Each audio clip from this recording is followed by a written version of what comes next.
મિત્રો આજકાલ બન્ની ગજેરા નામનો એક બહાદુર વ્યક્તિ ગોંડલના ધારાસભ્ય જયરાજસિંહ જાડેજા તથા તેમના પુત્ર ગણેશ જાડેજા પાછળ હાથ ધોઈને પડ્યો છે અને હંમેશા તેમને નીચા દેખાડવાની કોશિશ કરે છે। તેઓ અવારનવાર સોશિયલ મીડિયા પર જયરાજસિંહ જાડેજાને કટાક્ષ કરતા એવા વિડીયો અપલોડ કરે છે જે જોઈને કોઈને પણ ગુસ્સો આવી જાય। ત્યારે મિત્રો હવે સવાલ એ થાય છે કે આ બન્ની ગજેરા કોણ છે અને તેના ઉપર કોનો પાવર છે કે તે કોઈના બાપથી પણ ડરતો નથી। ખુદ ગોંડલના ધારાસભ્ય સામે પણ પંગો લેવામાં જરાય ગભરાતો નથી। કોણ છે આ યુવક?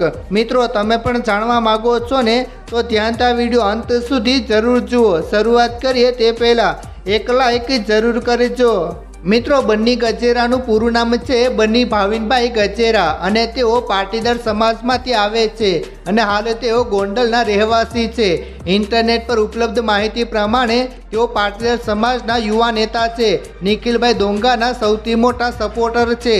બન્ની ગજેરા અવારનવાર ચર્ચામાં રહે છે કારણ કે તેઓ છેલ્લા ઘણા સમયથી સોશિયલ મીડિયામાં ખૂબ જ એક્ટિવેટ રહે છે।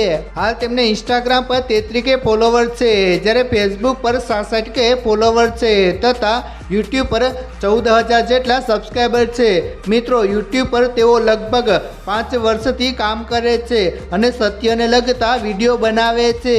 મિત્રો થોડા દિવસ પહેલાં અલ્પેશ ઢોલરિયાએ ગણેશ ગોંડલને લઈને જે નિવેદન આપ્યું હતું તેના વિરોધમાં બન્ની ગજેરાએ એક વિડીયો બનાવીને સોશિયલ મીડિયા પર વાયરલ કર્યો હતો જેના સંદર્ભે તેમને ગોંડલ પોલીસ સ્ટેશનમાં હાજરી આપવી પડી હતી।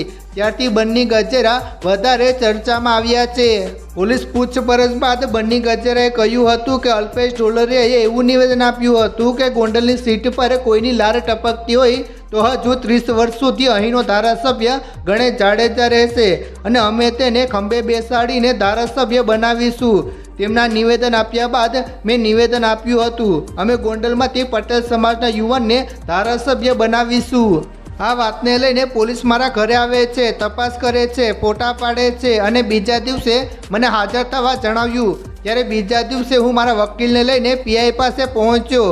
બધી વાતચીત થઈ કે આપણે સમાધાન કરવાનું છે અને વિડીયો ડિલીટ કરવા જણાવ્યું। આ પ્રકારનું રાજકીય પ્રેશર આપવામાં આવ્યું હતું। તેમનાથી ના બન્યું એટલા માટે મને એલસીબીમાં લઈ ગયા। એલસીબીમાં મારી પૂછપરછ કરી પ્રેશર કર્યું પરંતુ મારા પર ગુનો દાખલ કર્યો નહીં। મેં મારા નિવેદનમાં કાયદાની બહાર જઈને આ કોઈ કામ કરેલ નથી।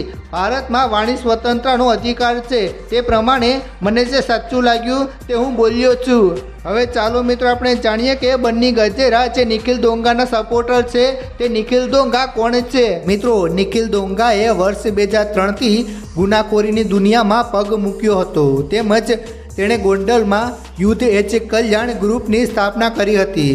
તેણે અત્યાર સુધીમાં 117 જેટલા ગુના આચર્યા છે। એટલું જ નહીં, નિખિલ દોંગાએ પેરોલ મંજૂર કરાવી 6 ગંભીર ગુના આચર્યા હતા। તે જેલમાં બેઠા બેઠા ગુનાખોરીનું નેટવર્ક ચલાવતો હતો।